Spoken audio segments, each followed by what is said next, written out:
Welcome to the podcast about Lighting Matters. Our unflinching conversations uncover the nuances and complexities which shape the craft of lighting design. We explore the pivotal whys behind a lighting designer's choices and find honest answers to your most challenging lighting questions because lighting matters. Hi, everybody. Another podcast day here. This is Avi Moore with More Lights. And I'm Lisa Reed with Reed Burkett Lighting Design. Welcome to the Lighting Matters podcast.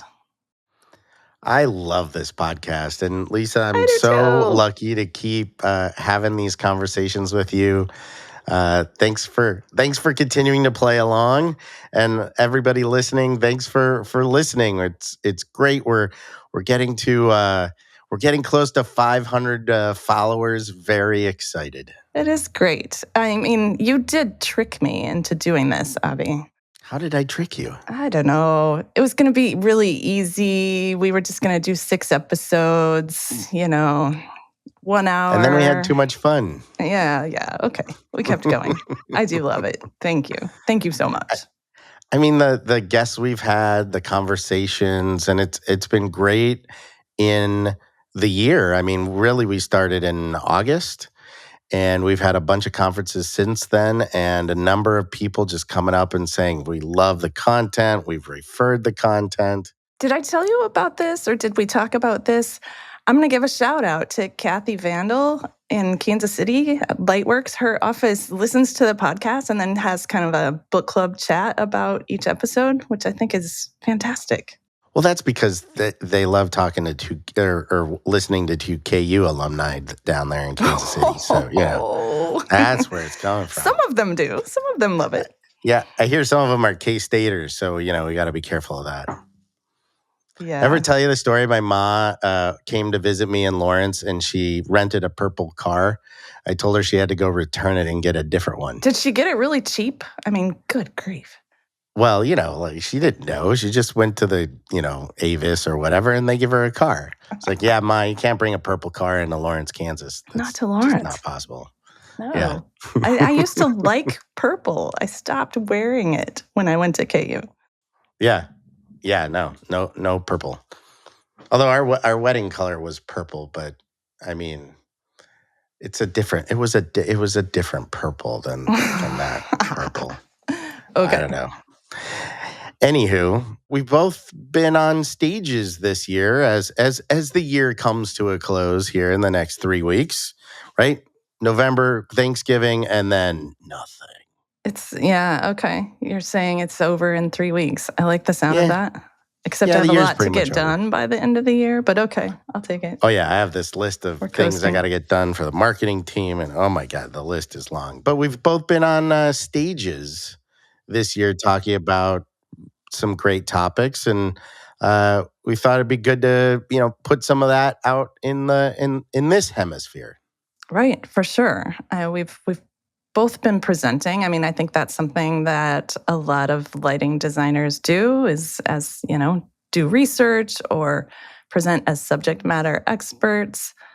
I've been really excited about Randy's opportunity this year to give a presentation to the ASLA National Conference in Washington, D.C. They don't often have a lighting speaker, I don't think. So Randy Burkett and Nancy Clanton and Rick Utting gave a presentation about landscape lighting. And I heard there were over 300 people in the room. So really, that was exciting. What was the essence of the conversation or the presentation? It's a presentation that we've given, or Nancy, Rick, and I gave at Enlighten Americas last year, where Nancy, of course, talks about dark skies and, the things that lighting is doing to the environment. And then Rick kind of brings it all together into a business model and how you can use your knowledge as a subject matter expert to get more business, and don't just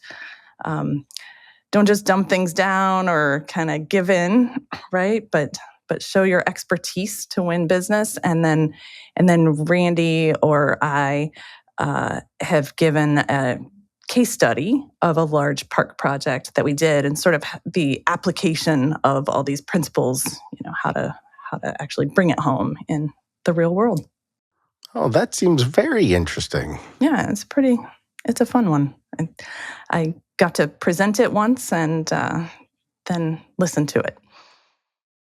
Well, and then you and Randy also gave a very interesting presentation at IALD talking about the multiple revisions of the St. Louis Arch lighting design, as well as I like the tracking of the history of what we've done in this industry, both some of the technology and softwares, but also, what was going on in the world through the decades. That was so fun. I'm so glad that we got to give that presentation. I went to a retirement party a year ago or so, and these guys were talking about mailing in their plans to some manufacturer to have calculations run and then having them mailed back. And it blew my mind. I was like, oh my gosh, like US mail? Like, weeks? You're talking about weeks to get a calculation done? And so that started me thinking about how the practice has changed over many years.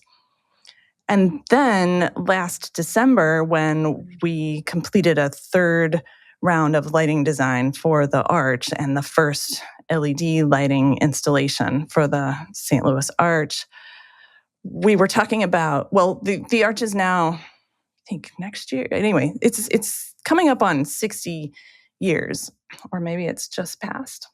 Anyway, yeah, it's just past, I think, 60 years of being there, and we are also coming close to 20. I don't know. I'm not going to do the math. Anyway, it's been 20 to 25 years since our office designed the first lighting design for the arch, and so we've designed it 3 times, and it just felt like some significant anniversaries. And so I was goading Randy to give a presentation about the lighting design of the arch, and he wasn't so sure. But I said, at the same time, I've been wanting to give a presentation about how the practice has changed over these many years. So we threaded it together, and it was a nice back and forth. So he talked about the early days of the arch, and when it was built. It opened in I want to say 1963. And he even went back to the design competition. The arch was Yeah. created from a design competition, and he showed some of the other entries. They were fascinating to me. I hadn't seen a lot of those. And and then there was an early attempt to light the thing, but initially it was so specular, and the sources were not powerful enough. So we had video footage of some mock-ups that GE Lighting had done back when it was first built. And so we were able to take the history all the way back to then. And of course, then I relayed the story about people mailing in their lighting calculations around that time, and just how things were done, and that there were mock-ups, there were zonal cavity calculations, but things were not as precise as they are now. And so then, just through the decades, the lighting practice changed. You go from everything being on drafting tables with T-squares, and everything's straight lines and pencil drawings. My goodness, to to software, right? Then we started getting CAD, and we started getting that immediately was followed by lighting calculation software. And so watching the process of how things got more sophisticated, but also sped up, and things started happening faster.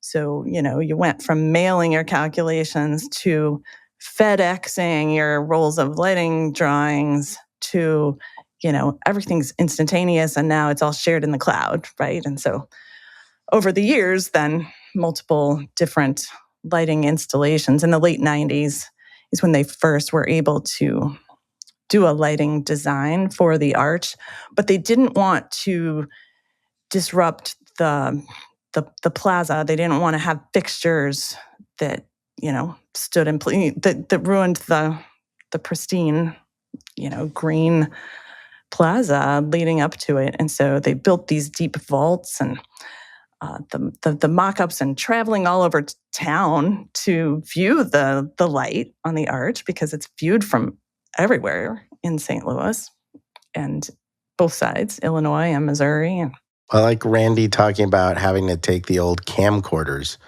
with the VHS tapes and recording what it looked like, and yeah, then coming back with the car with the sunroof or sunroom and being able to review the video. But then you fast forward to what you guys just did, and you can do it with a phone yeah, it's all and share phone. the video instantly.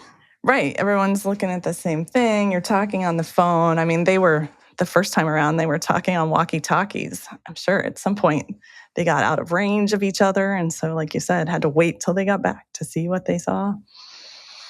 Yeah, it was a fun presentation to give. And I never liked history as a student, but I like the stories. I like history. I just don't like taking tests on it, maybe.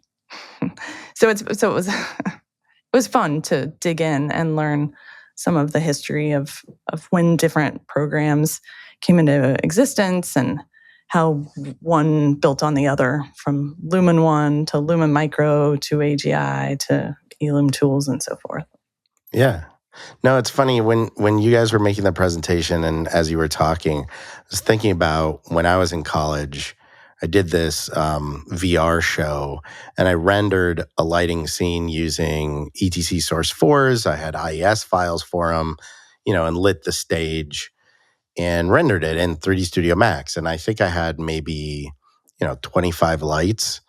And to get an image, it took a day on the computer I had. And I built this huge server thing, to make that happen.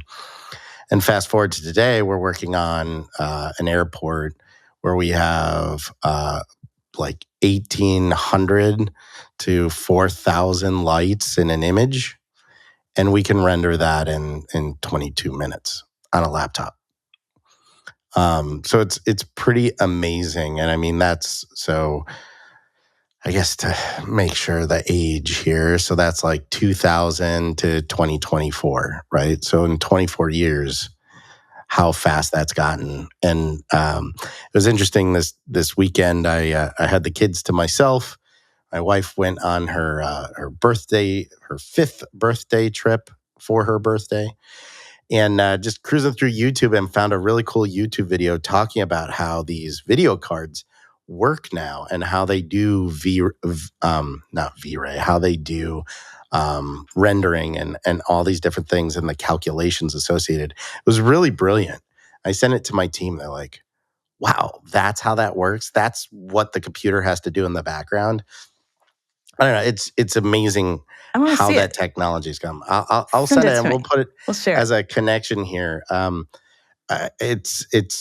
It's just amazing where we've gotten to, right? And I think that this also came to me during the ILD conference. Is how long I've been doing all of this and really, like, I started in the business and we were still doing incandescent and metal halide and then really within a few years we were doing LED. And I remember, and I don't know if you were there, Lisa. I think Randy was there. This initial Department of Energy meeting that was at the Catalyst Ranch here in Chicago. And they got a group of people together to talk about the use of LEDs. And I asked some people, I'm trying to find an image. Like, we must have taken a photo of this gathering. But really from that point, which had to have been, early 2000s, right? I mean, so it had to have been 2006 would be my bet ish. And we're in 2024, right? So 20 years, less than 20 years, we're 100% LED at this point. I mean, obviously still a little incandescent here and there. No, not much. And it has changed so fast. I think about what I learned in school and thinking that I was learning what I was going to use in my profession. And it really wasn't at all because it just changes and has continued to change so fast. Yeah. Yeah. Which is a great segue into what we've been talking about. A little bit more technology based than I would love, but I think it's a key design tool, which is DALI controls, DALI dimming. I got to hear you speak on that at the IES conference, but you just this week you were at a DALI summit. Is that what it was? Yeah, the DALI Alliance, who is responsible for the DALI standard, not Salvador Dali, although I still would love to get a print of his work and put it up. I like his work. Um, but they manage the standard. So if you think about DMX, we've used DMX for years, thank goodness, as opposed to analog to control moving lights and color changing fixtures and dimmers in theaters. Um, it's managed by USITT and it's an ANSI standard, but there isn't any verification. Whereas DALI is an alliance, a group of companies that have come together to manage a standard. And we just came back from the first ever North American summit. Very cool. But what I found really interesting is I've been using that standard in the United States for 15 years. Mm. And You're Avi. You're an OG. an OG. Yeah, original, right? Oh, original. Yeah, sorry. Um, and the first project we did was the Wit Hotel in Chicago with DALI. And at that time, Lutron was actually calling it DALI. And I think a month after the project opened, they started calling it Ecosystem, which is not DALI. But if you've used Ecosystem, you've used DALI. So that's one thing that I can say in this podcast that I can't stay on a stage. They are the same. The way I always explain it to people is the whole world has decided that a sentence should end with a period. That manufacturer decided that you should start the sentence with a period. And it's the only big difference between Ecosystem and DALI was just a slight difference and an incompatibility that ultimately that was created. But those who have Ecosystem now can't get any parts or pieces. So their best route for retrofitting is to go to DALI because it's the same wiring and same everything. Anyway, long story short, it's been a great couple of presentations, and our the key to this is that it's cheaper and it works. There are lots of other amazing features that come with it, but it's kind of been my feeling that none of that really matters in the North American market. It is the cheapest way to meet code requirements and guarantee to your customer it will dim smoothly and dim to a low end. And I don't know if we've posted Julio's comments or not. I don't know where we're going to put this podcast versus Julio, but he does mention in our talk how low we can dim a restaurant. It's the way we used to do it, right? With incandescent. Exactly. And now Yeah. we just use 2 new wires and we get there. Yeah, no reason to lower our standards with new technology. It should be improving, not getting worse. I think about that in a lot of aspects of LED, like glare and flicker and control. So, and color too, right? Like yes, I think that's a big one. White tuning is one of the greatest things that we have put back into our lighting language. This whole trying to select a color temperature. How? If you have daylight coming in but you want a warm environment, you need the amber shift of an incandescent lamp. You just need it. Like that's required. So great. We have this technology that does an amber shift. Okay, so let's make it. That's easy. what you just said, the way you said it, reminded me of a residential client from, gosh, maybe 10 years ago who said, why do I have to pick? Why do I have to pick a color temperature? And so it was uh, one of, it was our first color tunable white project. And I wonder, I'm not sure about this, Lisa, but something I welcome you and our fellow lighting designers to be cautious of. I think we need to clarify our language, which is um, warm dim, right? As it dims, it's going to warm up, but you don't have the ability to modify color with intensity. White tuning, anything that allows you to go along the black body, right? So people might call it whites. It's something that follows different whites. I think we should be calling that white tuning. I don't know if IES has defined that or not. I we White tuning, color tuning, every color, any color, whites, blues, greens, reds, whatever, right? Um, because each one of those three products exist. And I think it's important to make sure we use the language that allows you to do, well, if you buy a white tuning product, you can't get blue, right? Whereas if you buy a color tuning product or specify a color tuning product, it lets you do white and color. Yes. And I think that's the language I use, but it would be nice to have some universality in how we talk about lighting products. I Yeah, think it all still confuses clients, and you have to just have a nice, concise way of describing it, like you just did. So, absolutely. And showing it to them. I mean, the power in what we've been able to show with Dolly in the two presentations we've done this year is number one, the cost. There's nothing cheaper. We did a residential high rise here in Chicago. There's a 5% increase in cost to go to 0 to 10 versus Dolly. And that was the price from the electrician. That wasn't my price. That wasn't from the rep agencies. It wasn't from anything else. This was the electrician telling the customer that for the last 6 months, they were complaining about Dolly being more expensive. But in actuality, Dolly was a 5%, or excuse me, 0 to 10 was a 5% increase in cost. yeah. So we lost 6 months complaining about a VE increase. It's a resi high rise. They weren't going to spend that money. Um, so that's the first piece, and then the second piece is we talk about this all the time, and kind of goes back to that 10 years, 15 years ago when we started doing LED.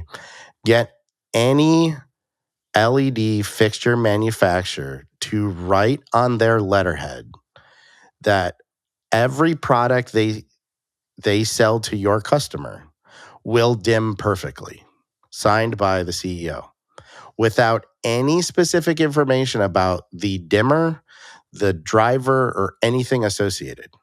They will not sign that document. No, no, of course not. If you specify Dolly, you can get that letter signed because it's in the spec for the standard. Okay. And so one of the things we did this week was we asked USAI and LSI, two sponsors of the podcast in the past, Thank you. to send us each two fixtures that had Dolly 2 drivers in them. Now, mind you, I just said a very scary thing, right? All I want is Dolly 2 and white tuning. Sorry, I said white tuning Dolly 2 products. And of course, what were their first reactions? Well, which product? Give us a part number. I said, no, no, no, no. I need this in a week. Just make me whatever you can easily Mm-hmm. and bring it to the session here in New York. So And Lisa, you didn't have it ahead of time. You just, yeah. nope, and no specific part numbers. I still to this day I don't know the specific part numbers of the products we were given cuz it doesn't matter. We took our Dolly device, our Dolly sending device, our little programmer, and a couple of Wagos. We had to run to CVS to get some extension cords, cut off the ends, power it all up, hooked it all up to the DALI side, clicked address, it worked perfectly. So, as a lighting designer and as owners out there, anybody who's kind of looking at challenges they've had with lighting and seeing flicker and seeing these things come together and them not working, well, you can remove a lot of that just by using this protocol. And it's a simple thing. It's super simple, and everybody has it. Every fixture manufacturer now has that possibility. And in Europe, it's the standard. Is that right?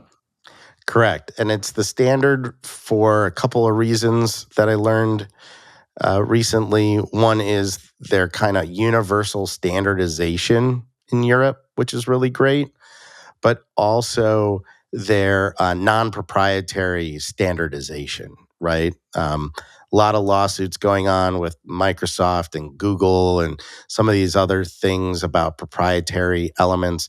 I think the thing I always think about is there was the lawsuit of the lightning cable that Apple was doing, that little flat thing on the iPads and phones. Well, now they're not allowed to do that in Europe. They have to use the standard USB. Most of it's that, USB 3 kind of micro connection. And now you're starting to see that across the board from Apple. Yeah. And so And it's that so, same influence making Dolly the standard for dimming controls. because it works with everybody, everybody's in, everybody's out. It just works. It's a standardized thing, and you have a non-for-profit association of manufacturers that are writing this standard. And now with DALI 2, certifying every product that carries that label. So this is also a really great example. And so, Lisa, I'm going to put you on the spot here. Have you ever done a DMX project where some of the DMX fixtures just didn't work for some reason? I don't know, probably. I don't have like one that's coming to mind, but yes. We've had it many times, and it's manufacturers typically that ground the shield of DMX. The shield is not a ground, but if you ground that shield, you will have issues with DMX. Okay. There is no third party organization that is reviewing DMX products and saying this meets the DMX requirements, right? You kind of get it and you hope it works. And if it doesn't work, there's ways around it. The DALI 2 specification to carry that label requires certification, requires somebody to review and make sure that that product actually meets the requirements of DALI 2. That's pretty huge. I mean, it's the first of its kind. I mean, there's 3 different standards for 0 to 10, and they all work a little bit differently, right? DMX, as we just discussed, right? There's a standard, but you don't necessarily meet the standard just because you're DMX. But to be a DALI 2 product with that label means that it's been third party verified. So if you're a designer, hey, this is going to work. You're an owner, it's going to work. You're an electrician, it's going to work. That's something we can all agree that we want on our projects. And I will say this, I bears repeating. There are 2 major problems we've had when specifying DALI on projects. The number one biggest problem, loose wire nuts. If the wires aren't connected, the light fixture will not work. Pretty simple, right? Push the test button, doesn't turn on and off. Most likely it's a loose wire nut or a loose wire of the driver, whatever it may be. That's the number one biggest problem we have. The second biggest problem, misprogrammed drivers by the luminaire manufacturers. And and I'm sure you've seen it in other situations beyond DALI, but that could be the wrong dimming curve in the driver. That could be the wrong milliamp settings. That could be a host of other issues associated. We had a project, the warm wires were on the cool channel and the cool wires were on the warm channel. How hard is that to find when that happens? as soon as you start dimming, you usually can find that pretty easily. And that's another great thing that can be found before the lighting system gets commissioned. There's usually a test button. Push the button once, the lights turn on, push it again, lights turn off. So you can test for loose wire nuts in that scenario and broken light fixtures, right? On, off. Light doesn't turn on and off. You have a loose wire nut or a busted driver, right? Oh, yeah. The second issue, like misprogrammed drivers, typically press and hold that button, the lights dim. If you press and hold, wait till about 50%, and then look at like a 80-foot long linear cove, and there are segments that are brighter, So you know which something's one it wrong, is. right? Yeah. It's going to be driver or the wrong LED. Again, it's a manufacturing issue. It has nothing to do with the electrician or the lighting control system. And these are all really great tools that the electricians could use to, pre-check the work before somebody comes on site. And How's it going on your projects with electricians? Do they how fast do they come up to speed and decide that, to become advocates for DALI? so any of the electricians we've worked with that have done Dolly want to do it again. So we do a lot of work with Block Electric here in town. Shout out to my good friend Michael Block, who he and I went to college together. High school together. So we've used and refer them a lot. Union Electrician here in Chicago. Maybe I'll convince Michael to sponsor this podcast. They did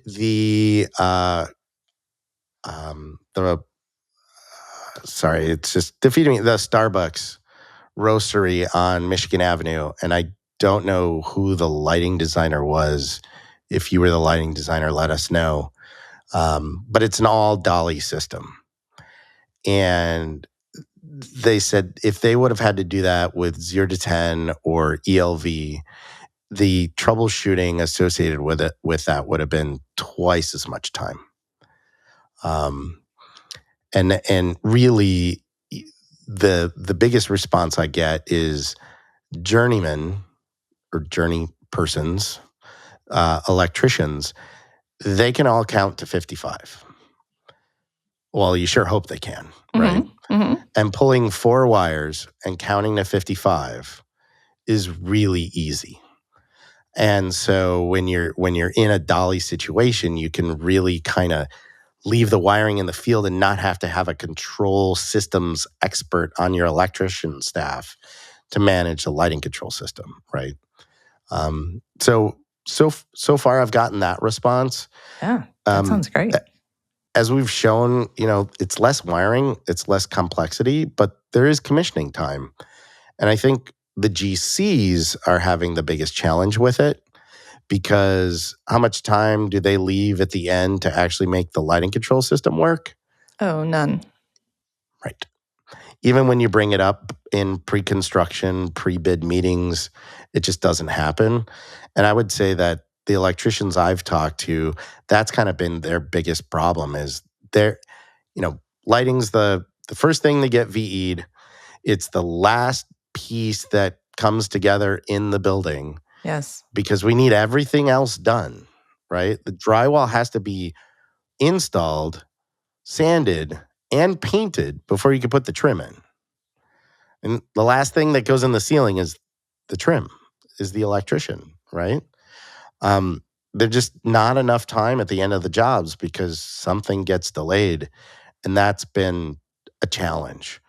I can see that would be because I don't see that changing. This the getting done earlier just to do commissioning. Hmm. Well, and as you were talking about the arch and thinking about the history of design, right? Like we're doing things faster and faster every day. I mean, you and I have talked. We had a project. We designed 250,000 square feet from schematic design to biddable 50% CD drawings in 60 days. I mean, it's nuts. It is. And that project opens in March, in 3 months, in 5 months. I mean, it's not getting any shorter. Lead times are still long. So, any opportunity we can get to speed things along is really key. And there is a really interesting thing out there that I think the world should take a closer look at. And I don't know if you've looked at this at all, Lisa, is DC distribution for lighting. Oh, right. Yeah, I have looked at that. And I think that uh, we don't do that much lay in offices. It's just not our core business. But if you think about a big office environment and you think about having to put in all those junction boxes and whips to all of those 2x2s or 2x4s, not in Chicago, right? Because everything in Chicago is in conduit. Outside of Chicago, you can, run things free air. It's the Wild West, Oh, apparently. it is. But imagine a box that you can run your high voltage to and then call for inspection. Hmm. Then put in your ceiling grid, paint everything, get done, and just run out 4-wire speaker wire. Almost, almost the old left channel, right channel stuff. Um, and you can power at 57 volts and DALI your light fixtures. And you can still get individual control of every light. So this is not PoE. This is DC and DALI distribution. Hmm. And I think cost-wise, there's still a conversation to be had. There's a little bit of proprietary nature to that system out there, but a means to call for rough-in inspections sooner, that's interesting. Now, what's interesting in all this conversation, we're not talking about lighting design. We're talking about how to get the lighting design on the job, make the electrician and the contractor happier faster, right? Right. If we can solve some of these other issues, then we can get the lighting design that we really want, that our clients will really love on the job. And it's thinking this big picture, right? It is how do you get from the end to the beginning and make it all happen, right? Not I think it's interesting to think about these different ideas so that you can get the design you wanted. So you can turn to that electrician and say, "Well, hey, if I made this easier for you to wire, can't you get that done faster?" Right. If I can solve a problem for you, then can't you support the design that we want? And so, as you were asking, what do the electricians think? I I I I follow now that I understand what I'm doing because Derek put it so elegantly. But I really follow his mantra of the if you need less wires, isn't this cheaper? And stop talking. And it's so great what happens in those situations. And one of the things we talked about in both of our sessions is if anybody has a client out there that wants to pay more for labor, it sounds great. But I think in the end, our goal and our customers' goals are to get the products they want and the solution they want. And if that means they can reduce labor, which is really a lost cost, right? The labor isn't something that improves the end product. Obviously, you need the labor to get to the end product. Right. And craftsmanship improves the end product. But But yes, labor is not something you see in your building after it's all done. Hmm. So let's find that solution, right? What I did find interesting, I think this came up in an IALD session, was if the product is sold as easier to install, most contractors won't agree with that concept until they've done it once. Yes. I think this is what we're talking about is beyond that, right? This is conduit and wire and things that they're pricing, right? A thing to install is a thing to install. Whether it happens to be a little bit easier because of this or that or the other, I think is a harder sell versus that other big responsibility electricians have, which is wiring it, running all the conduit, running all those boxes, making it work. So flip the switch, the light turns on. Well, and you had that great example of a contractor who was trying to make the case that DALI costs more, and they gave you the numbers. They had to have been biased in the direct, on the install direct. They had to be assuming that it wasn't easier, and they Right. still. Yeah. And for those who I kind of missed the most important part of that analysis is when they first provide us the pricing, they did mark up the Dolly fixtures 27% and the 0 to 10 volt fixtures 15%. But they were aware of the fact that we were going to also receive all of their numbers, their raw numbers. So when we were able to rectify it, that's when we found that the fixtures were the same cost. So the increase in cost all came from conduit, wire, labor, and the cost of the lighting control systems. The 0 to 10 is substantially more expensive than Dolly. There's more components. Hmm. So anyway, I dwelling on a very technical subject here, but I think it's important to realize, and it also goes to bear, I think, with what you and Randy did at the Arch. I think I mentioned this to you when I saw you out there.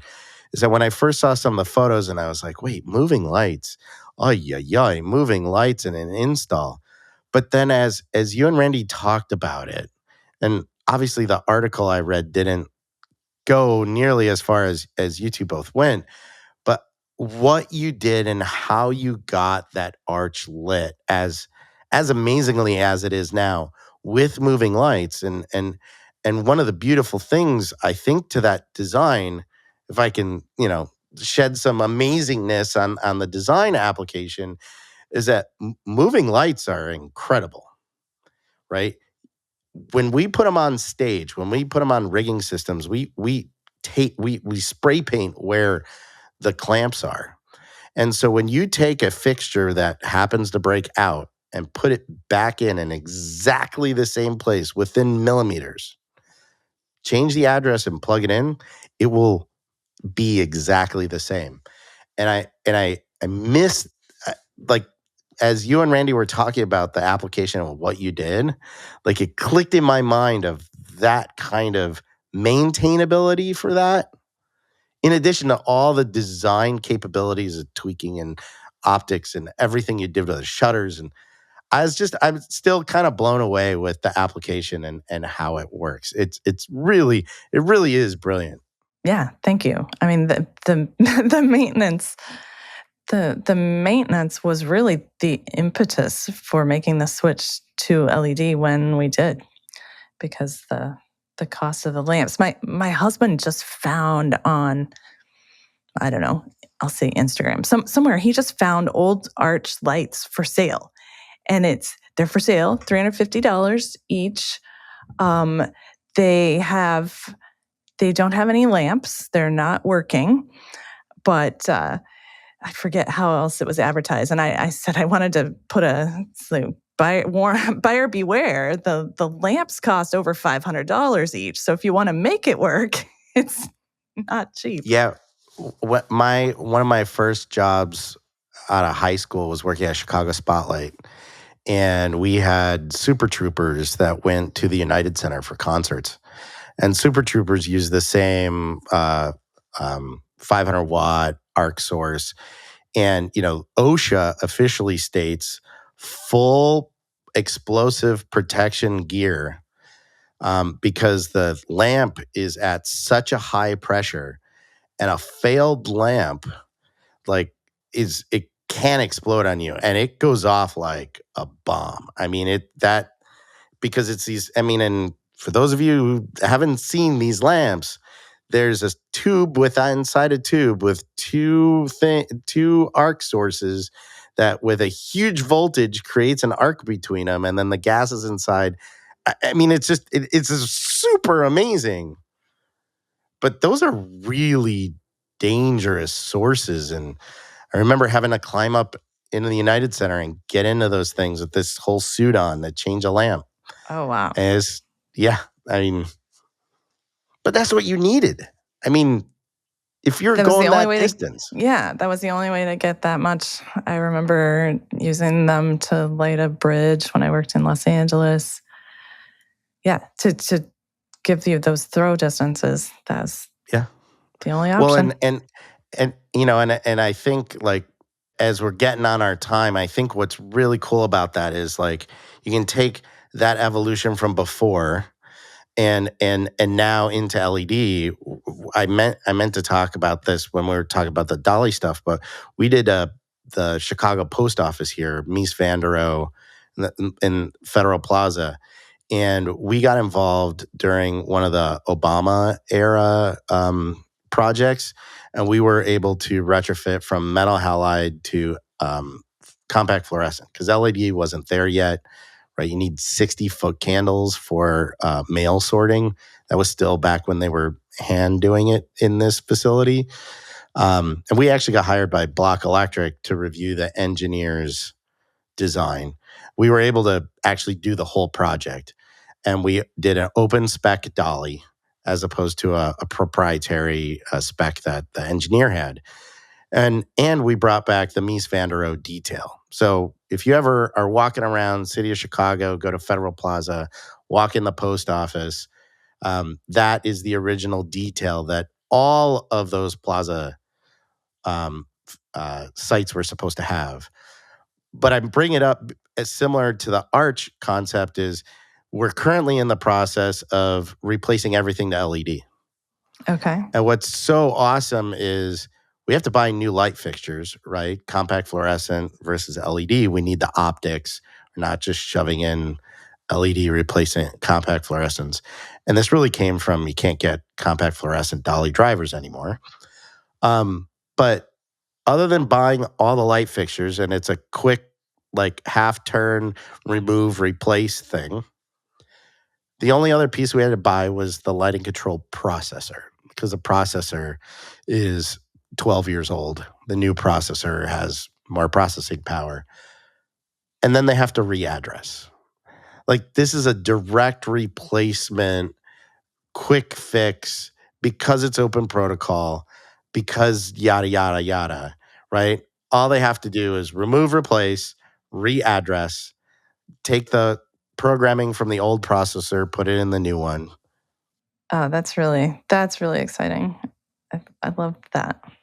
It's and again, like, I love it because it's just a simple. I mean, it's a Mies van der Rohe building, right? Downlights, perfect square grid thing. But the technology hidden behind, and then, what was happening during bid time? Every rep agency in Chicago, hey, can we put in a control system? Can we swap this control system? Can we do this, do that? We need a $300 processor. Don't Everything need else it. stays the same. No changes to aux sensors, no changes to daylight sensors, no changes in the touchscreen, keypads, anything else. It's a $300 processor and, 100 and some odd downlights. That's great. It's pretty cool. It's pretty Yeah. cool. Yeah. So the one of the similarities that we had at the Arch was we were able to put these new luminaires into the existing vaults. Had to build new tracks because we had to do 2-for-1 replacement. They weren't as big, but That gives us great redundancy, though. If something does fail, now we have two sources on every spot. Anyway, so yeah, I have a heart for sustainability and for things being reusable and lasting a long time. So I love those stories. I get very excited about that. Well, and I want to advocate again at the end of this podcast episode for two things. One is I really think that there should be I think there should be a 10-year award for designs. You're required to take new photography, but you should go out and see it again, right? And I think the arch is one of those things where it's replaced, right? You replace some product, but the design is still the same design. And I think that is something that should apply. I think the post office, I would say, what, so, there's work that we've all done that you can go see it 10 years later and it still looks the same because it's well maintained, it had maintenance capabilities to it, so on and so forth.